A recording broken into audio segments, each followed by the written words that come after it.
Good evening, everybody. We're going to get started if we can. Thank you, thank you, thank you. I'm Darren Block. I'm the Executive Director and CEO here at Greenwich House. Welcome to Greenwich House Music School. Thanks so much for coming out on a little bit of a stormy night. We wanted to start this spotlight and celebration of settlement houses, the model and the movement, and some of the leaders that started it, with a very, very short 2-minute video that we had done a couple of years ago about Greenwich House. But as you're watching it, and as I know they're fans of the settlement house model in the room, I want you to spot that you could replace the name Greenwich House and the sites you see for any of the 50-plus settlement houses around this state. It's really a remarkable model. So enjoy this very quick deep dive into the settlement house model and a little bit of what we do at Greenwich House, and then we'll be back out to start our program. Thank you.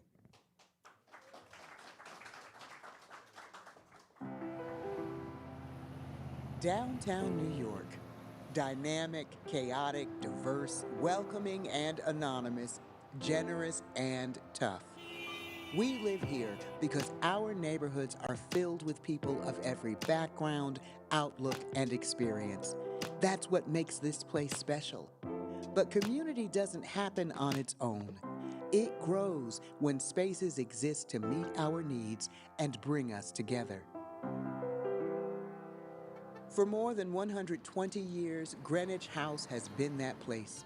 Every year, over 300 staff directly serve 22,000 New Yorkers with programs that span every stage of life. Our youngest New Yorkers begin a lifetime of learning and care in our early childhood programs. And for older children, after-school programs, sports, and youth activities. In our renowned arts programs, artists of all ages and abilities create, innovate, and perform. In our behavioral health programs, we provide mental health care and substance use recovery and medical services to those that need them most. For older adults, there are 4 community centers with meals, wellness, and support. And for those seeking stability, workforce training and case management that opens doors to opportunity. When the needs of all of our neighbors are met, communities thrive. Greenwich House is here to meet those needs. Behind every door is a way to belong, to grow, and to be supported together.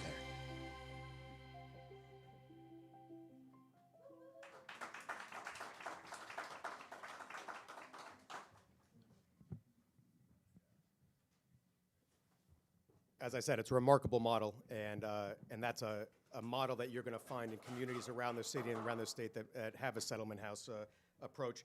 I'd like to get our program started with some opening remarks from our former state senator in the area and current Manhattan Borough President, Brad Hoylman-Siegel. Brad? Thank you. Thank you. Brad Hoylman-Siegel, your 29th Manhattan Borough President and a villager, and really, really glad and honored to be here. You know, this is an amazing book that you'll be discussing tonight, the biography of Mary Kay Simkovich, A Slumless America. That is a quote from FDR, who corresponded, as I read, with Mary Kay, as she's known over the years. This is an amazing woman who was so far ahead of her time. And she has distilled in this book, Betty, who, by the way, happens to be my neighbor, like literally adjacent to me in the village, so I know her and her husband extremely well. But what I find interesting about Mary Kay is that the question that is on the table today when it comes to housing is the same question that was on the table in 1901, which is, do we allow or do we trust or do we put all of our efforts into the private sector developing housing? Do we bank on the private sector to develop housing for our most vulnerable and needy New Yorkers, or does government step in and fund housing directly? Well, I think if after you hear this discussion today and hear our amazing panelists from the settlement houses, you'll know which side they came down on. But that required help from the federal government then, which Mary Kay through her incredible network of friends in the settlement movement, organized, it would seem almost single-handedly. But who's going to do it for us today? Who is going to organize our federal support to ensure that we get the housing that New Yorkers need?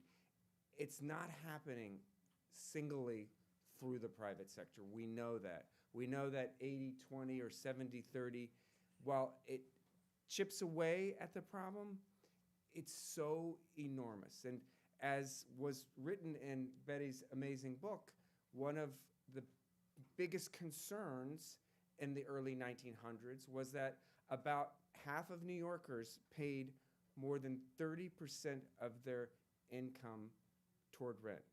Well, that's exactly what the status is today.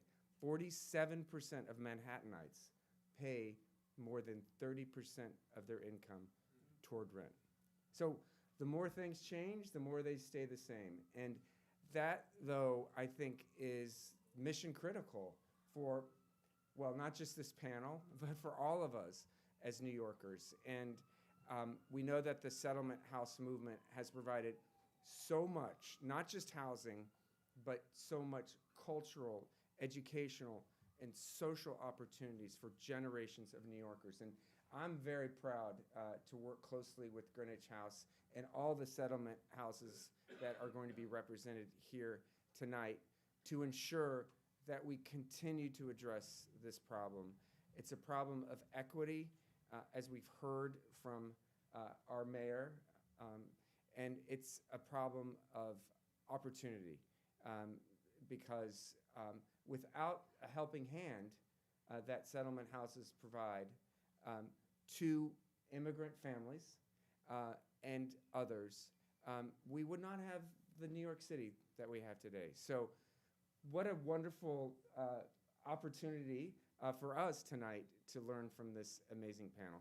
Thank you very much. Thank you, Darren. Thank you, Brad.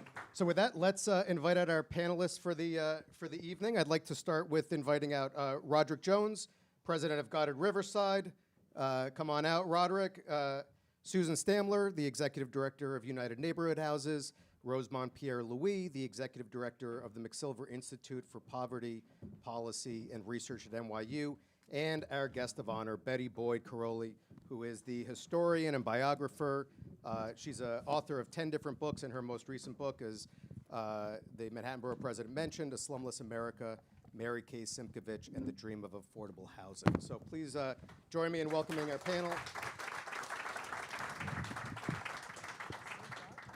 You know, Betty, I'm gonna start with you, and you.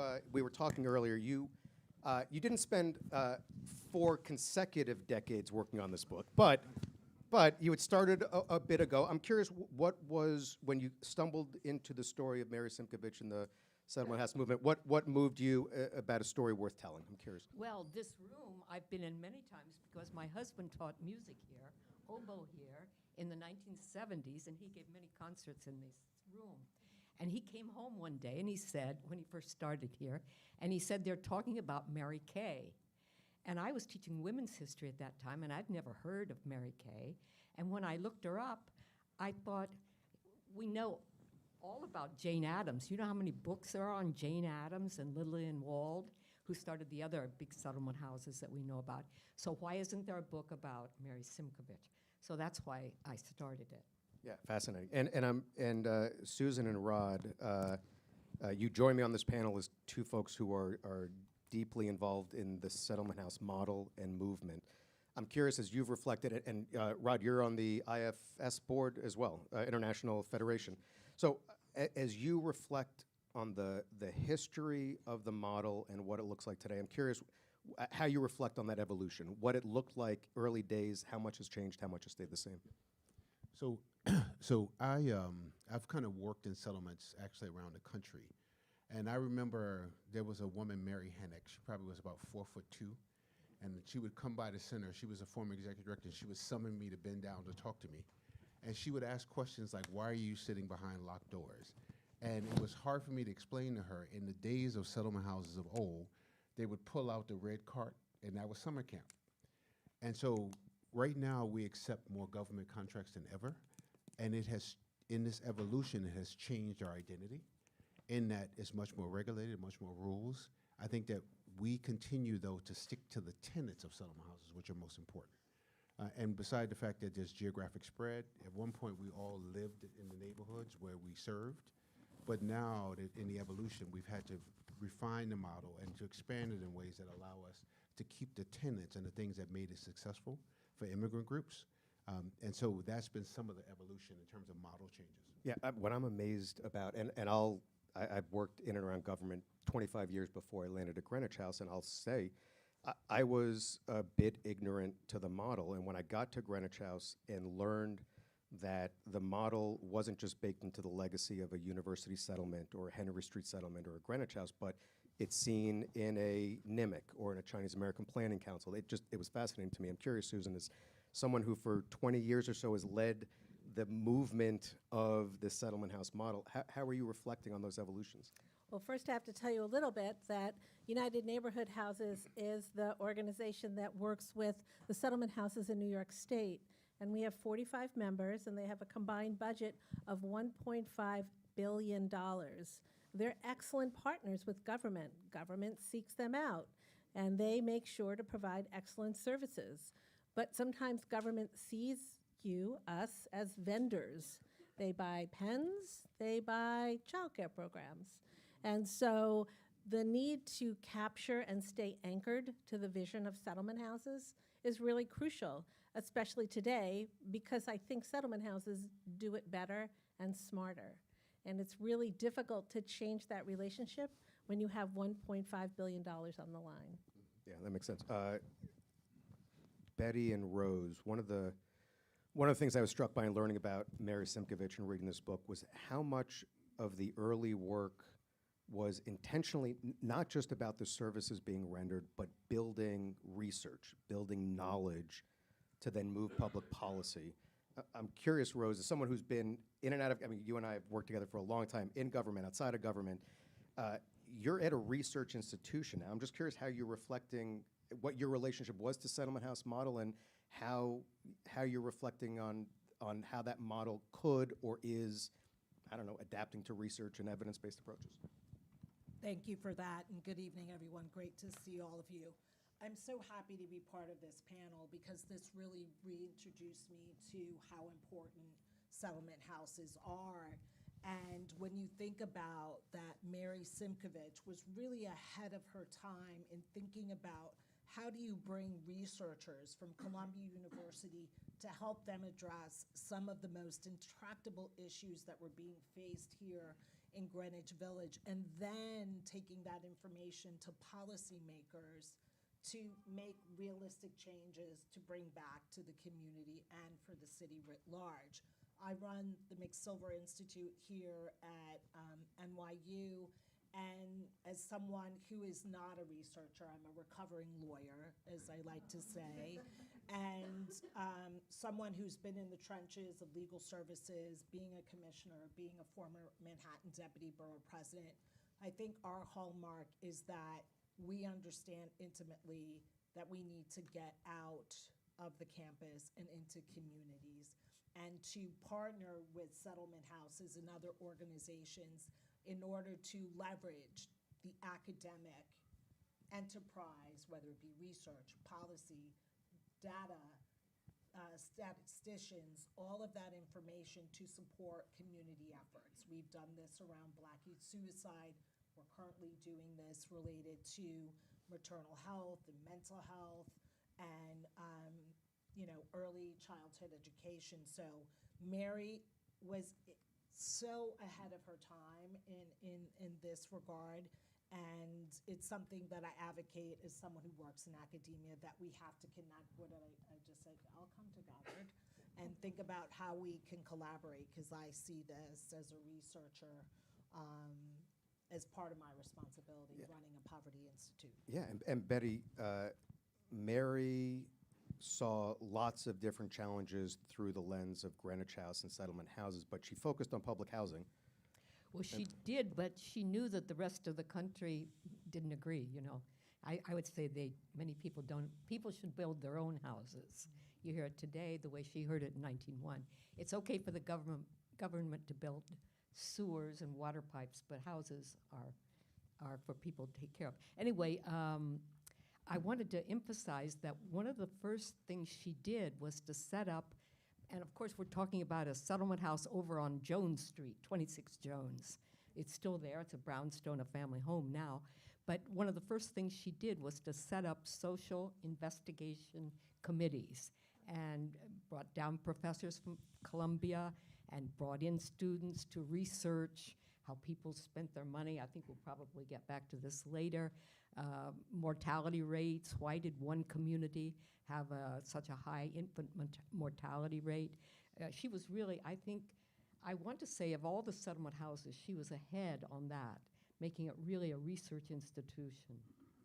And it sounds like also a place where advocacy started from seeing a challenge on the ground, being able to spot it, identify it, and speak up through it. And I'm curious, Susan, just if we're thinking about that lens, and Rod as well as sort of in the settlement house movement right now, I'm curious how you see that legacy continuing, whether, if we're being honest, have we, over the last several decades, lost that? I will say, I think we're trying to get that groove back a little bit about what it looks like to really fight, not just for the folks that we serve, that do the work, but the model itself and beyond. But I'm curious, how do you see that legacy of advocacy out of settlement houses today? I think Mary did two really important things. One, she realized you can't do it alone. And so she was a founder of United Neighborhood Houses along with John Lovejoy Elliott from Hudson Guild, believing that we all need to stick together. The second thing she did is, maybe she didn't use the words of put a face on it, but she certainly believed that people need to get on a bus and need to tell their story. And so in addition to the research, in addition to sending telegrams, that was my favorite part, sending telegrams, they actually brought women to talk about the conditions that they lived in. And there's nothing like the lived experience in your face that paints a picture to elected officials.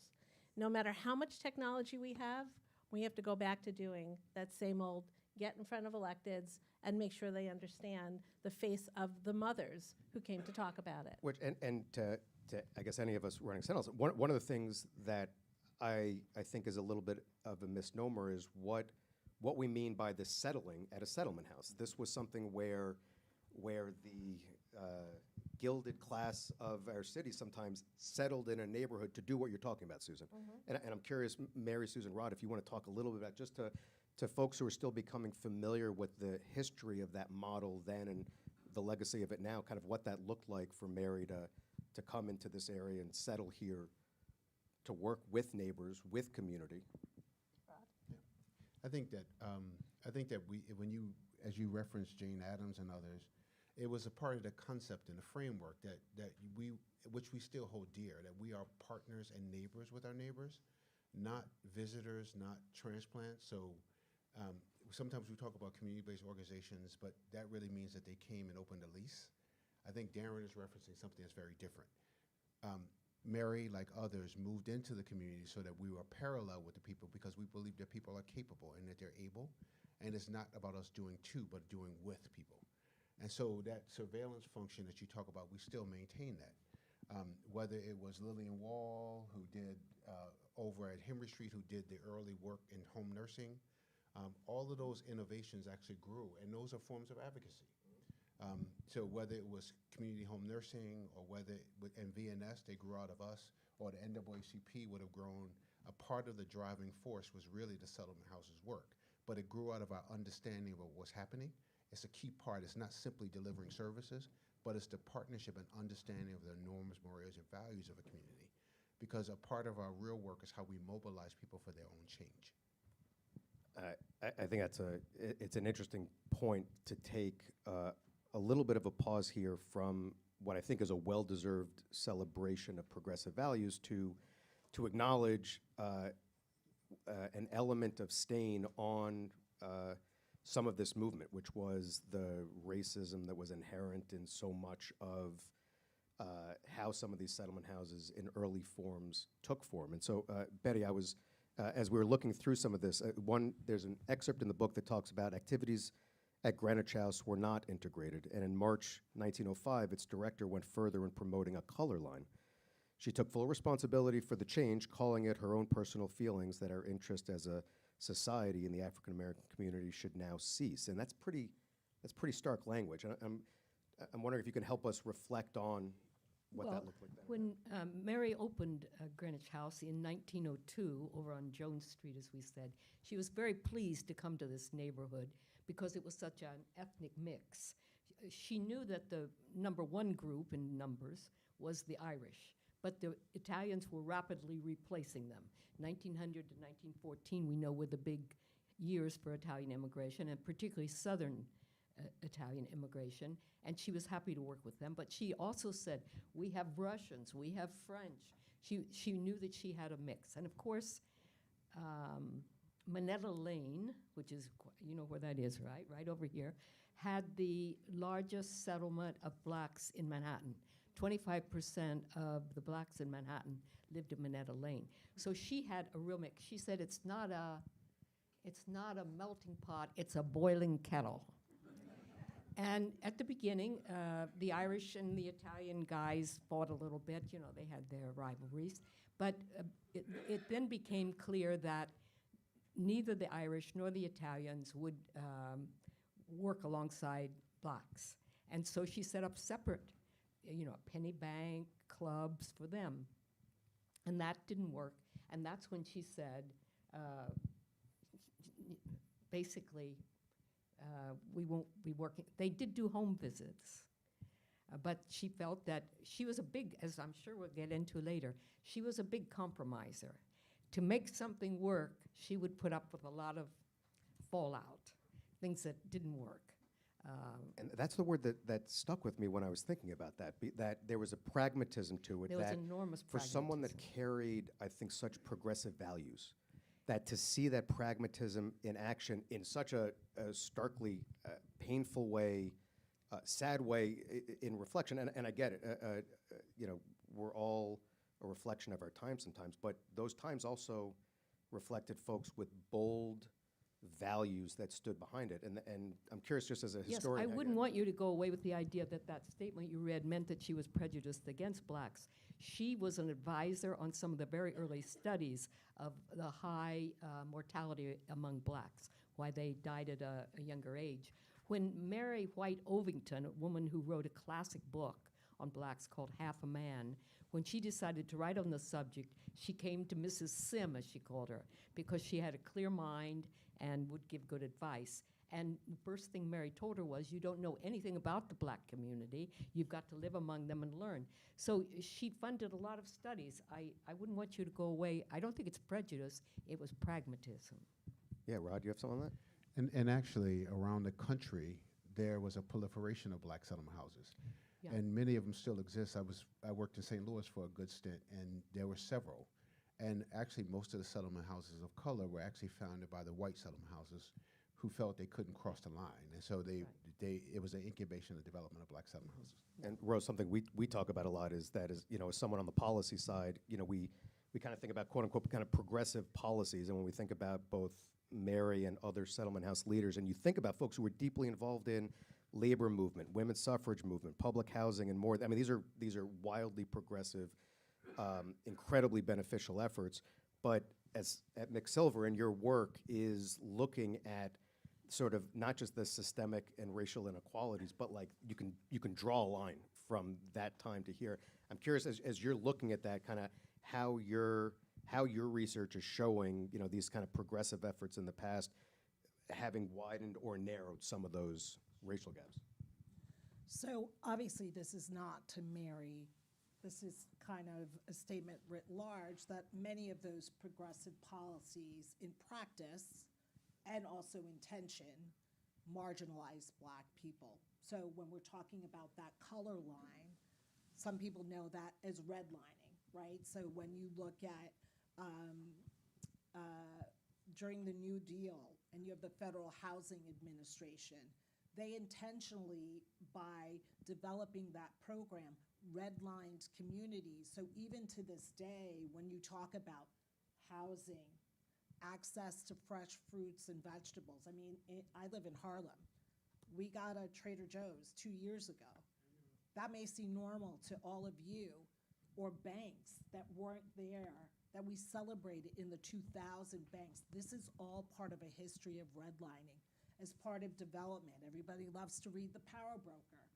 We know those urban renewal policies have been, to this day, some of the most devastating in terms of their environmental impacts, the housing impacts, looking at NYCHA and what NYCHA has evolved into, being grossly underfunded from its inception, and still being a place, for the most part, where there's inadequate housing. So these progressive policies, you look at the GI Bill, which I didn't even know, that the GI Bill and the way that they were administered by states that really promoted segregation. So these policies, while well-intentioned on its face, in practice, had a tremendous impact. And to the point that was made earlier, what is most notable is the emergence of organizations in the early 1900s, not only the NAACP, but the National Urban League, the D9, sororities like Alpha Kappa Alpha sorority, Delta Sigma Theta, which I'm proud to be part of a legacy of, the Lynx, organizations that thought about, after World War II, what was the fate of the Black community, right? So all of these organizations, Seneca Village, the need for Black members to move from downtown to come uptown, which many people know today is Central Park, right? But we need to talk about this history if the settlement house movement is to evolve or to renew or come back to its basic principles.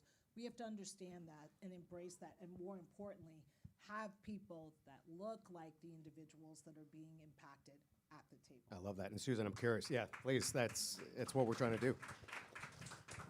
Susan, I'm curious. As you stand on a perch across looking at those 45 settlement houses, to Rose's point, to the points we're talking about, how are you seeing your members, settlement house members, trying to reflect that, trying to live that value every day?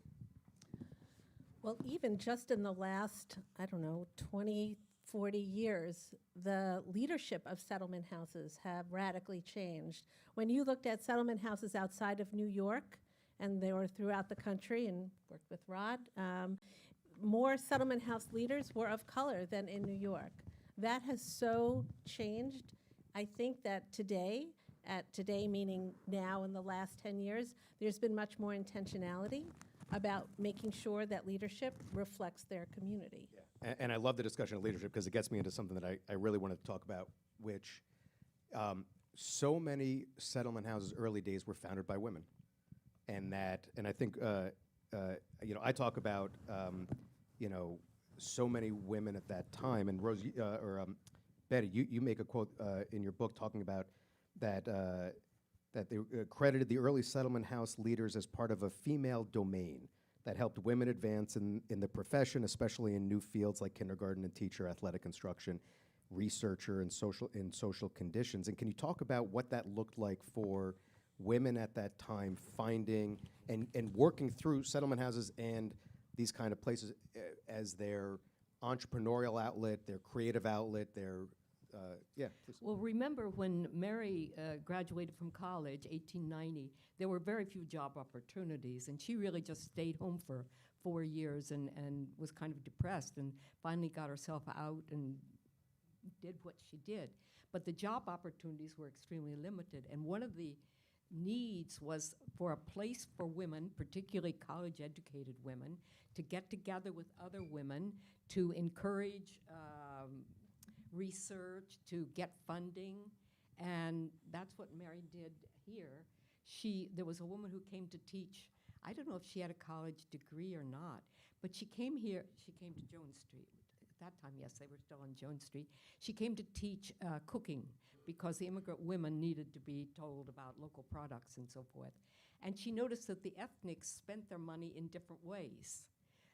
The Italians spent too much, she thought, on fresh fruit, and they wouldn't eat cereal. And, there was this kind of disagreement about what they should be eating. So this woman, Louise Bollard, decided to do a little survey. And so she asked, I think she surveyed something like 100 families. How much do you spend on rent? How much do you spend on food? And she did so well that the professors at Columbia who looked at the project gave her money for another 100 families. And out of that came a book about wage earners' budgets and really fed the whole housing thing. So the settlement in this country was very much a place for educated women, and Mary emphasized you didn't have to have a college degree to get into settlement work. It was a place for them to work with other women and to advance in careers. I mean, where else would you go? If you're coming from Ohio to New York in 1900, and in the census of 1900, I found Mary and her husband living on 34th Street in a settlement house, and there were 2 women from the Midwest. And I thought, now, where else could they have gone to live except in a settlement house? You couldn't just rent an apartment as a single woman in New York. It was not really done, even if you could afford it. And so the settlement was really a very important, I call it a launch pad for women into the professions and activism. And many of them show up later in the New Deal and in other reforms. And what I'm curious about is, and I think we've talked about this in a lot of settings over the last several years, but has the view of this type of what we'll call now the caring economy in all sorts of ways, whether that's education, whether that's front lines in nonprofit and community work, I feel like there's still a devaluing of that work, that's caregiver work and women's work. I'm curious, Susan, you're nodding. I mean, that's something we talk about frequently. How do you reflect on, how do we fight that? Sure, and you look at the salaries that seem to follow that, right? The most important thing somebody can do is take care of children, and yet we pay them terrible wages. And so whether you're looking at teachers or social workers, a profession that grew out of the settlement houses, that caring profession really started and grew from the work that people saw that was needed and what was taking place in communities. It was really logical if you think about it, right? And so the vocations that women grew into just went deeper and deeper into that helping economy, caring economy. Yeah, for sure.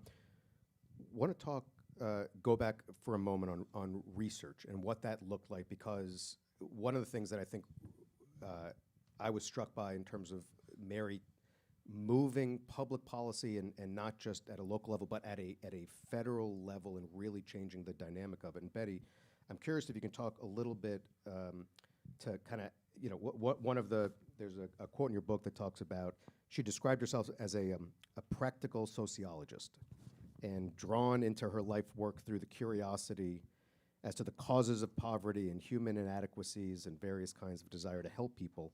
And I'm curious, for her, it was, it almost seemed like how much of it was a mission of nurturing versus a mission of research and learning to change something at scale. I mean. Well, she was very big on research. She really got into public housing in Berlin. She went there as a student in 1895. She had a course in socialism with a very famous professor who argued that with cities, the government must invest in a way that it never had before. Municipal socialism, it was called. And she saw public housing in Berlin, and she was really won over. She said it's worth copying. But she came back to New York in 1896, and she knew that most people, as I said before, did not agree with her. The first article she ever published was 1898, and she called for state intervention in social services. But she really, as we know, she waited a very long time. And the way she thought she could change minds was by presenting the evidence. And that's why she was so interested in funding, these studies about how people spent their money, how much they spent on rent. She sponsored exhibitions of photos of slum areas with the charts on her street. Jones Street had an infant mortality rate double the city. And she made, so for her, research would lead to change. I remember there was a celebration, I think, of about 30 years ago here of Greenwich House, some celebration, and Susan Ware was speaking, and she said Mary Simkovich was 40 years ahead of her time, and finally it caught up. And the reason I would argue it caught up was that she was one of other people. There were other people who also emphasized research would change minds.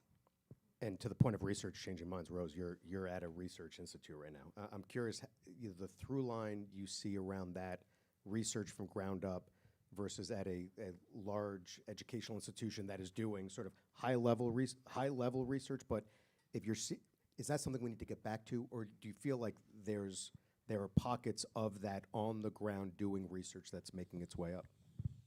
Again, to my earlier point about really seeing research institutions as partners with organizations such as settlement houses, other not-for-profit organizations, and communities to use the research enterprise to help bring the heft of a university, of a college. And that's what we do at McSilver. I think Mary was certainly ahead of her time in understanding research, and I feel like I'm channeling her now that I know a little bit more about her. But understanding from a real pragmatic perspective, like, I'm not going to sit in my office and decide what Greenwich Village needs, even though NYU is in Greenwich Village. I'm going to go to the stakeholders and the leaders in the community. The beauty of the settlement house is that they were on the ground, right? So the example of NIMIC, if people know Northern Manhattan Improvement Corporation, they did tremendous work in the 90s around lead paint, which partnering with then Senator Bill Perkins and Council Member Bill Perkins to make change on a policy level. They were able to do the research. They were able to demonstrate the need. They had people from the community talking about the impact on their children, on children's learning, particularly children of color. And by partnering with the senator, they were able to take the research to make changes in policy. And that's my motto. I think you have to take the research, the interventions, and think about how you can scale those interventions so that they are sustainable. They have a lasting impact, that the subjects of your research for years to come, there will be solutions that we can point to. So again, looking forward to talking. This Ohioan is looking forward to talking to all of you. Love it. I have a couple more questions for the panel. We're going to make time and space for any of you who have questions or observations. I know there are a ton of smart people in here who have worked with settlement houses, leading settlement houses, and care about settlement houses. So we're going to have some folks on our team coming around. If you want to just raise a hand, you can either write a question down, or if you're shy, or happy to call on you to ask a question. I'll also just note, in your programs, you'll see a QR code. These are free programs that we do at Greenwich House. If you care to support this kind of programming, whether it's with a little or with a lot, feel free to click that QR code and help us support community programming like this. Little plug there. Speaking of funding, Rod, you said something earlier about the evolution of these models, starting with almost entirely philanthropically led and evolving 100-something years later to being almost entirely government supported.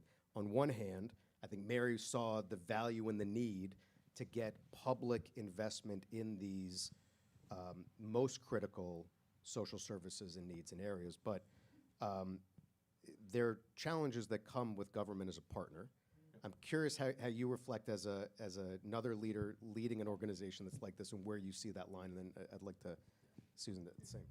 So I think one of the things I often just kind of bemoan is the fact that we as a sector have, I shouldn't say allowed, but we've acquiesced to this behavior with government, where it's really, to Susan's point, where we've allowed ourselves to get to a place where there's a transactional relationship, where you give us money and we give you widgets. And that is not the way of settlement houses. And Darren, you hear me say this oftentimes. I think people, over time, we've started to lose some of the je ne sais quoi of what I think makes us magical, right? Each of you who live in the Greenwich community are part of Greenwich House.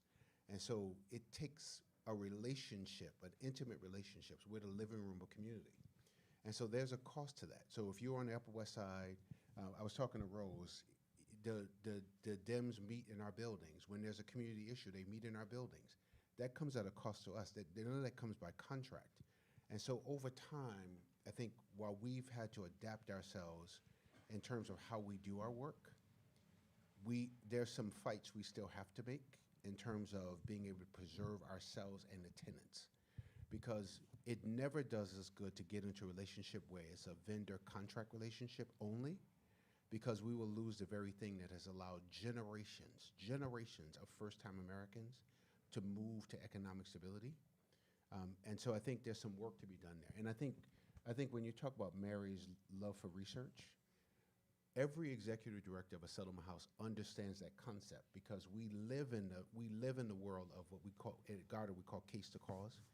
It's the surveillance function. If I see Susan at my door and Susan hasn't eaten, then we start to ask the question, well, did Rose eat today? Well, did Mary eat today? And so we have that surveillance function that we then turn into an advocacy. But when everybody is on the treadmill and it's all about a contract that's already underfunded, we lose the magic of self-determination, right? Those are the things that make settlement houses successful.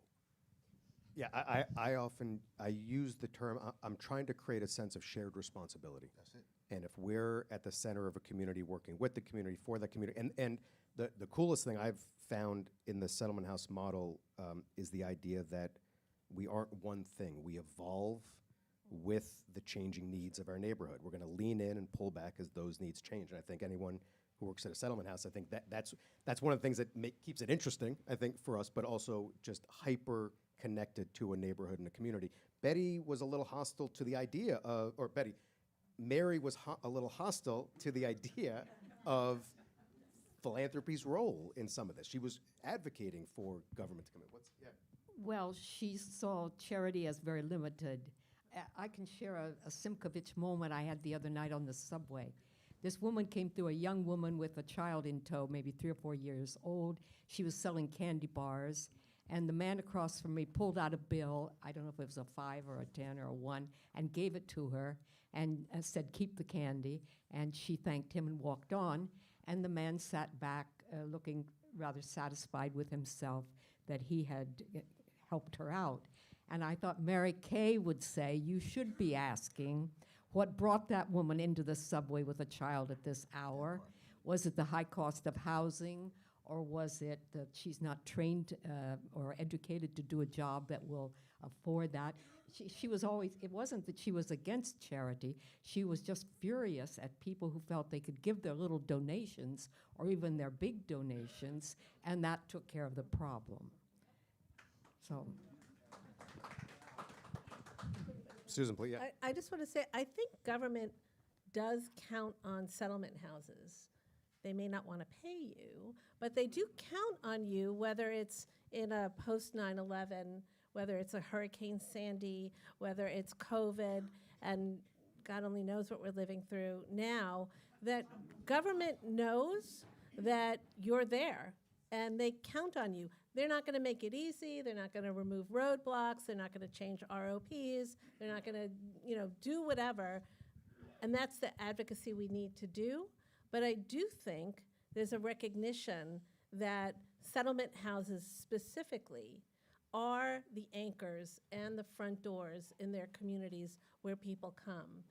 And so what we need to do is change when we're part of that conversation, not pounding on the door. You should really talk to us about COVID education and vaccines, because by the time you come around to us, all right, it's a little too late. So government knows what government knows, and they don't understand the work that happens here and what settlement houses look like in their communities. Yeah, please go ahead. I think the other 2 points I would actually make about our relationship to government is we have this almost invisible working, it's like elves that work in a back shop and you don't actually see them. So, in 2 ways, I think most people don't realize that we are your constituent services bureau. So when you call your elector's office, guess who they call? Us. right? They don't have an arm of service. We are their arm of service. And we enjoy that. We enjoy the relationship because what we know at settlement houses is the tent has to be wide because, to Darren's point, different people will have different challenges at various times. And we are part of making community work, not just the individual, but the entire community, under the concept that when individuals are well, the collective is well, right? And so we serve as a constituent bureau. The other is we're often the most nimble institutions that can solve problems. And I'll give you an example. During COVID, you may recall during that time, or some of you may or may not know, the city started to try to to reduce the amount of density of people in shelters. Well, in government language, you fill every bed because that's efficient. Well, nobody asked the question, where are these grown men going to be all day? Well, you're on the Upper West Side, the guys were urinating on the Broadway Mall, and there was some of everything going on. And so we stepped in and we said to one of our donors, we have a solution. And we said to the city and to the partner aid, the other housing group that wasn't a settlement house, let us intervene because we know this community. We took one of our buildings that weren't operating for seniors and we raised about $175,000. And we said, listen, this is the way we can solve this. We will rent buses and bus the guys to a day program so they have a relief space where they can receive services and training. We then helped the other agency that was of record for the site hotel, and we taught them how to do a workforce program that we had done for years. We were greenkeepers on the Upper West Side, so we taught them how to do it. And we partnered with the very neighbors who felt affected. So we went to all the block associations on the Upper West Side and we said, you don't know the guys, why don't they get to know you? So they started to work on cleanup in those blocks. Perfect solution, but only settlements could have done that. Because we know we're the glue, the fabric in communities. Well, and the thing I love about it's both the glue and it's that always aspiring, no wrong door. Yep. You can, we have elected officials knocking our door, and whether that's an older adult looking for enrichment, looking for health, looking for case management, whether that's a family looking for daycare, childcare, whether that's enrichment and arts, it's mental health and addiction services. The model of being multi-service, multi-generation at the heart of a community is kind of magic. And what I struggle with is that and to the point that I think Mary was advocating for, philanthropy doesn't scale. Philanthropy isn't sustained dollars. You hope it is, you want it to be, we certainly work our tails off to drive it. But driving public policy to invest in those critical services is key. But I think your story highlights where philanthropy, what's that, Melissa? I said it's a win. Yes, yes. And philanthropy comes in to fill these gaps where government service is great, but to unlock those challenges is important. Yeah, for sure. In wrapping up, I want to give you all a moment to reflect on something.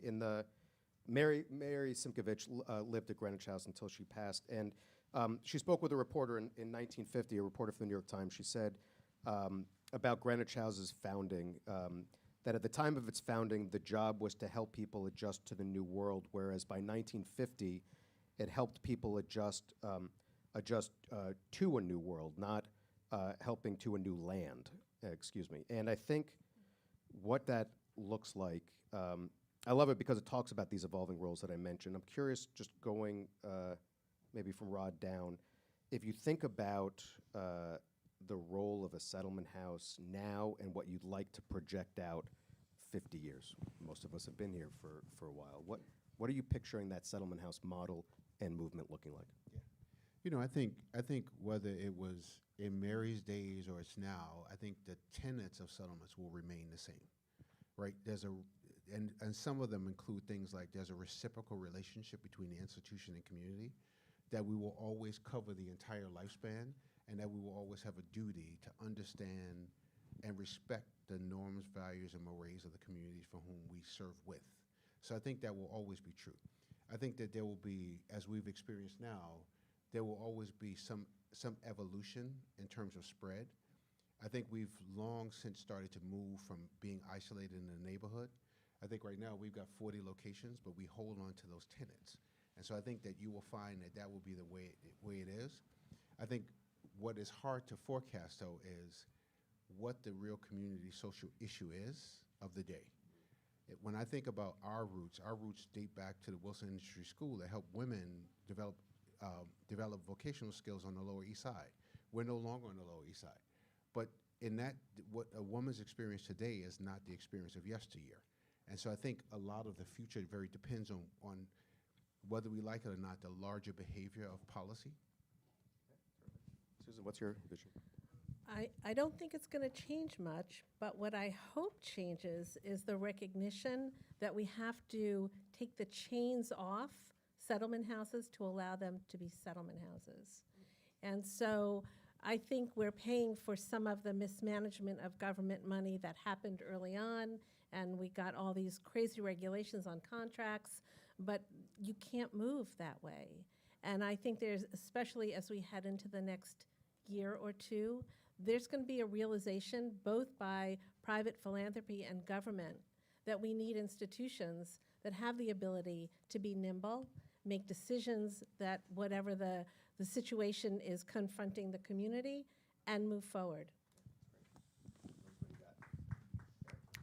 I agree. Yes, snaps, everything. I would describe settlement houses as rapid response. So Rod, what you talked about, rapid response, right? In the way that sometimes government doesn't have that nimbleness. I also feel with the philanthropic conversation, to have the kind of sustained funding, paying your workers a proper wage. You and I are on the board of Human Services Action, fighting for that, but also having the philanthropic support to innovate, right? How do you do it better? How do you not worry about this amount is not going to go to administrative overhead? To have the money that you need to innovate, to be smarter, to respond faster. How do you partner with other institutions? How do the talents of communities become more integrated into the organization? I talk about an organization that I had the chance to be president of, Banana Kelly, in the South Bronx. Banana Kelly used sweat equity in the beginning, used people from the neighborhood who desired affordable housing to build affordable housing, and then became a massive social service agency. I feel in the moment that we are living today, we must care about our neighbors. We must care about those who do not have access to the resources that others may have, that may be doing a bit better. We do not know what the fallout is going to be of the moment that we are living in right now. And it will be settlement houses that will stand in the gap to fill that space.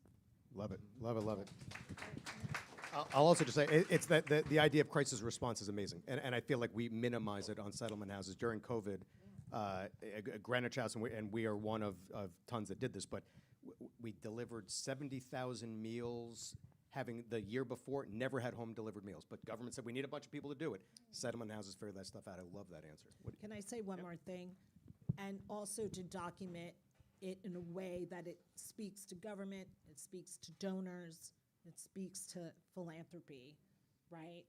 How does the research, the policy, and the evidence-based capacities that you have to really tell you what's going on the ground in real time is really important as well. That's terrific. Betty, what do you got? Well, somebody asked Mary Kay if settlements would continue always to exist or something. And she said, well, airports and libraries will always be there because they're needed. But movie houses and settlement houses, it depends on how they adjust to the changing times. And I noticed the closing of movie houses, but I think there's a lot of energy in what we've heard about settlement houses here tonight. Terrific, appreciate that. So that's terrific. Let's give our panel a round of applause.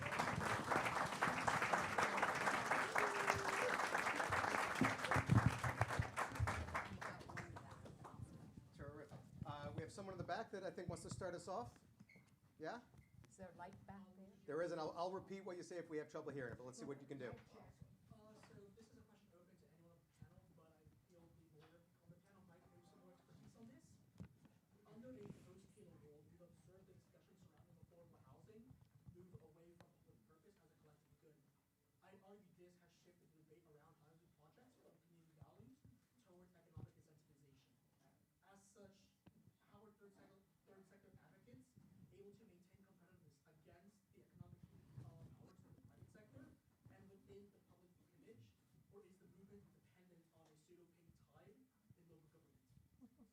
So a deep question on public housing and understanding the pressures against privatization and how public forces can push against the sort of capitalist private forces of housing and affordable housing, something like this?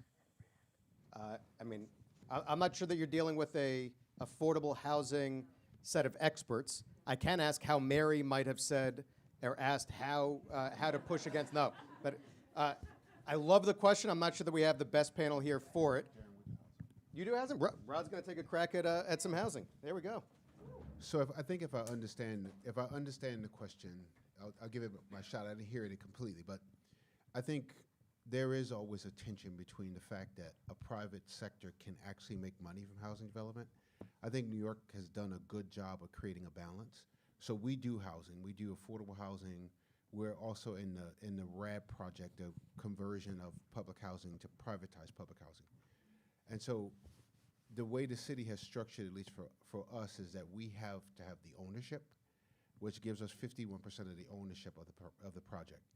And I think the intent there is to make sure that there's a balance, right? And I agree with the framework in that if you don't have a balance, you'll lose it all one way or the other. And so I think you're right that the tension is obvious. And I think this is the age-old argument of capitalism, right? Should government really be in the space of doing any of it? And which is, I think, part of the early conversation. Should government just be doing sewer, police, and fire, and military? And streets, right? So there's this age-old argument that has existed or always exists.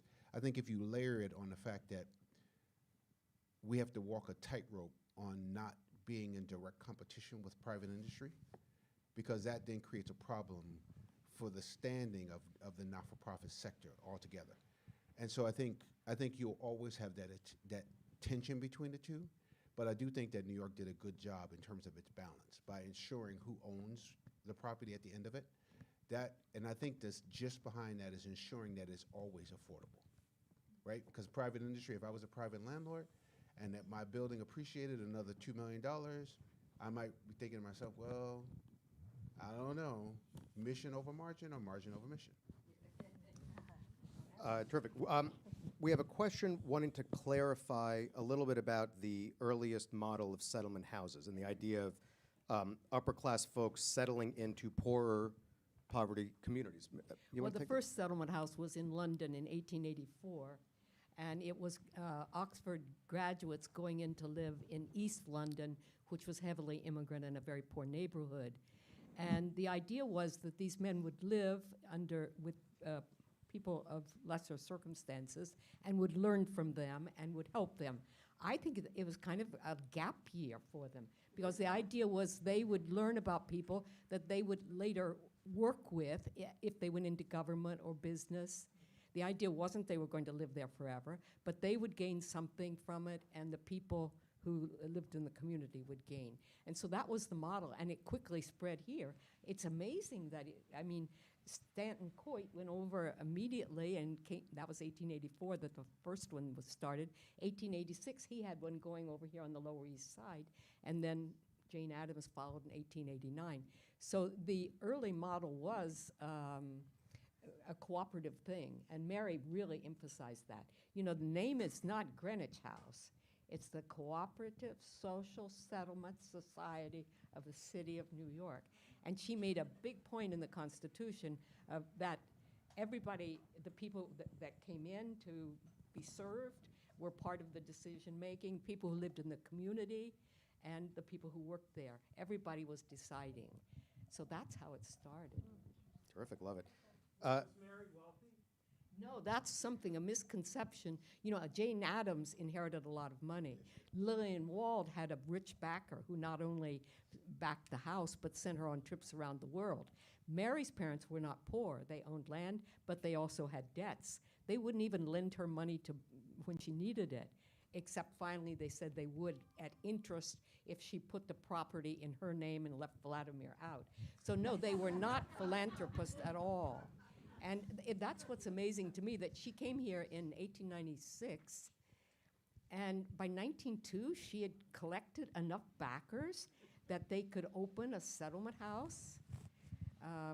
But It's she really hustled. She hustled for the fundraising and to make those connections. and she had people who worked with her. For example, the summer that they decided to come to Jones Street, she was in Maine because she had a 6-month-old son and was pregnant with a second child. They were born 14 months apart. So she really had a lot to take care of. But the people that she had worked with at the other settlement house, where she got fired, basically, they said, oh, we'll look for a property, you know, we'll take the money we collect. And they found a property, and they were concerned that it wasn't safe enough for a child, her child, to live there. They said, you must come down and look at it. So she really inspired a lot of people to work for her. And everybody who gave, even if you gave a set of pillowcases, you got a handwritten thank you from her. So she did depend on contributions, sure. That's great. Go ahead, please. I'm wondering, I'd like to ask a question from about 30,000 feet. Susan, you mentioned that, you know, government funding comes with a lot of chains, and it's very restrictive. You also mentioned that the government knows that they need settlement houses. I'm just wondering if there is any leverage that settlement houses and their partners writ large have to leverage the government to change the way they do funding. And without that, are settlement houses dealing mostly with treating symptoms and not underlying problems? That's a great question. I'm sorry to be cynical, but I just have to say there's really no immediate reason for government to change. How much money are you owed, Rod? Well, we've gotten it down. It was 26 million at one point. Yeah. Okay. We're 2 million. All right. So settlement houses are floating government to provide services. And the problem with settlement houses is they want to do good and do the right thing. And they're going to keep doing that. And the example I always give is if you are hired as a contractor to paint a bridge and you run out of paint, you don't say, you know, my grandparents used to cross that bridge.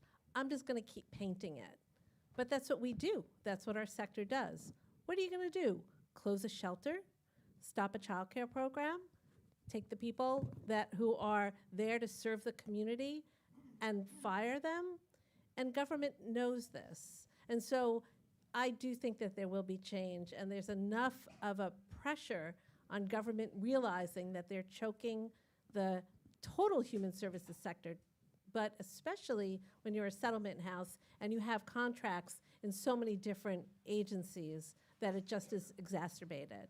But I don't think that there's an immediate desire because they know that these guys are going to keep doing good things. Oh, I was just going to say, and I think the challenge that Susan was identifying and that you're talking about, and that is a challenge across the nonprofit sector writ large. Rose mentioned that she and I are on a board of Human Services Action, which is trying to actually coalesce some advocacy across the sector, our workforce, the people we serve, our communities, to try to advance some change because the circumstances Susan mentioned are not sustainable. They're not sustainable, and we're carrying the cost of it. And our people the people who are doing the frontline work are some of the lowest paid and last paid. Most of them, to the points we talked about before, are women and women of color. And they are being systemically devalued, and the work is devalued. And part of it is how government partners with us. Does Yeah. settlement house work, and is there an opportunity for mission-aligned revenue to help you all become more self-sustainable? The question was about the settlement houses have an opportunity for mission-aligned revenue. What I will say is one of the things that makes the settlement house model, at least, and especially at Greenwich House, but I think several of our peers, I think, follow this model where they can, is because we aren't just one thing. We can be entrepreneurial, and we can respond to some of the needs and some of the wants that a community has. So here at Greenwich House, we have half of our work are critical social services, older adult services, mental health services, youth services. Half of our work is what I call social enterprise. It's a pottery school, it's a music school, it's an after-school program that are fee-for-service or on some kind of scale. We are not making money from those, but it does help decouple us doing those services from the yoke of government challenge. I got one more question here, and then I think we're going to resign to our reception downstairs for anyone who wants to continue the conversation. Zoe, I'm going to try to do you justice here. You got a lot on this card. I can summarize it if You- you need to. I mean, I was gonna summarize it as, how can we talk about better making, this is a little bit of an academic question, and how we're kind of taking research and academic learning and linking those findings to action. And are there ways that we can do that better? But Zoe, please, summarize, please. I was just gonna ground that a little bit. I guess something I've noticed, I work in like the development sector and I've worked like abroad and I hate the terminology, but I guess quote unquote, developing countries, developed countries, whatever World Bank classification. And I guess for me, at the end of the day, a lot of it is like the disconnect that I experience, for instance, when I go on LinkedIn and I see people posting these new policy findings and linking them to programs, but the disconnect between the academic sector and beyond that, like the research that is sponsored or by donors, et cetera, to help these populations, but then you have a daily interaction with these populations, and a lot of the time, because of like how burdened they are and you know, like making income and childcare and worrying about all those other issues, there's just such a disconnect. And I feel like the academic sector has like an obligation almost to kind of like de-gatekeep a lot of like the language it uses to to translate these findings to communities. And for someone who's been on like the practical side and the academic side, it's a huge issue. And you mentioned it before a little bit, and I was just wondering, in New York specifically, are there best practices where you've seen that translation be really effective and positive for communities, and what can we learn from that? Thank you for that. You just described the mission of McSilver.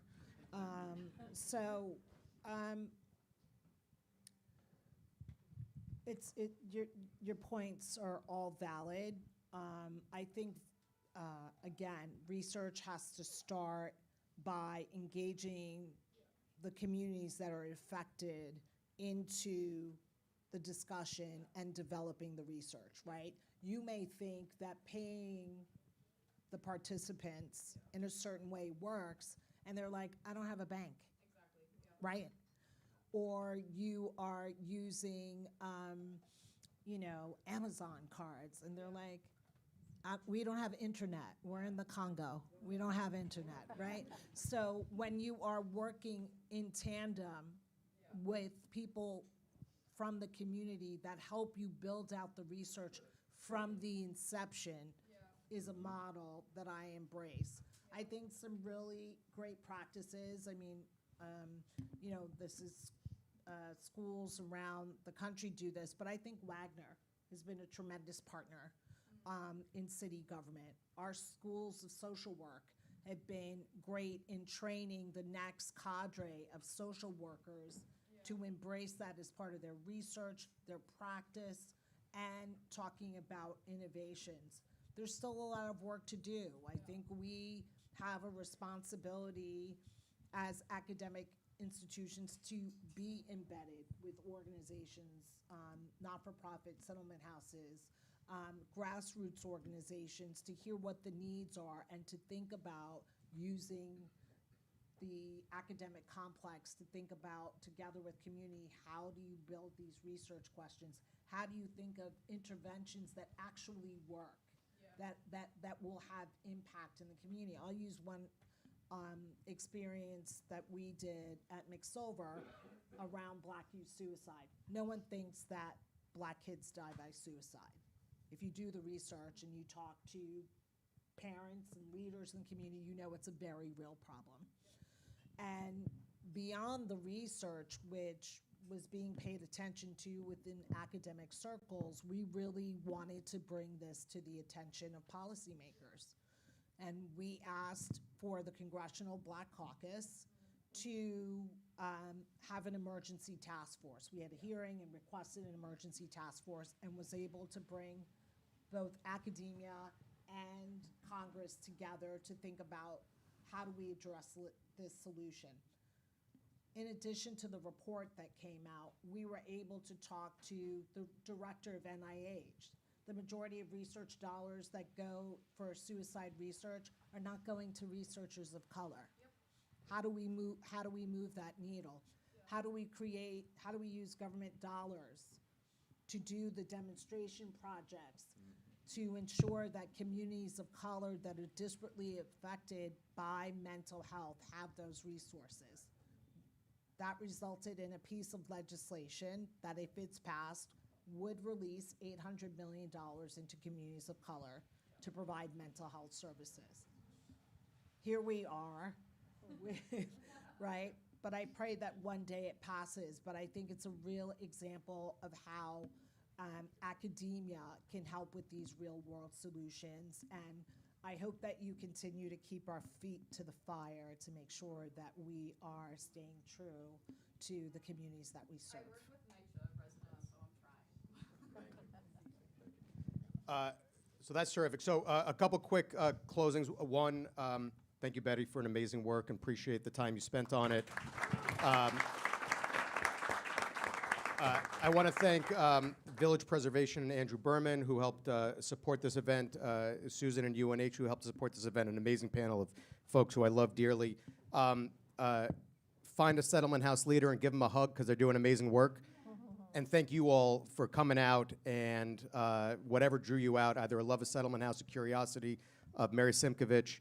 We have some of her family here tonight, so thank you for carrying on that legacy. I hope we did her right here tonight. Thank you guys for coming out. Appreciate it.